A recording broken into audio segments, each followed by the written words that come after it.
যুব মিশন সভাপতি সালমান খান বাদশাহ এবং উপস্থিত বাংলাদেশ লেবার পার্টি চেয়ারম্যান, মহাসচিব, ভাইস চেয়ারম্যান এবং বিভিন্ন অঙ্গ সংগঠনের নেতৃবৃন্দ এবং জাতীয় নেতৃবৃন্দ, সবাইকে আমার সংগ্রামী সালাম এবং শুভেচ্ছা।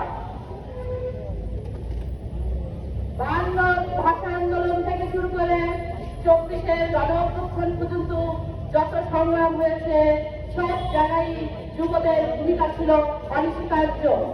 যুবকরা শুধু আন্দোলনের ভূমিকা রাখবে এটাই আমরা দেখে আসছি, শুধু আন্দোলনের ভূমিকা রাখে, কিন্তু রাষ্ট্র পরিচালনার ক্ষেত্রে যুবকদের ভূমিকা অতি গুরুত্বপূর্ণ।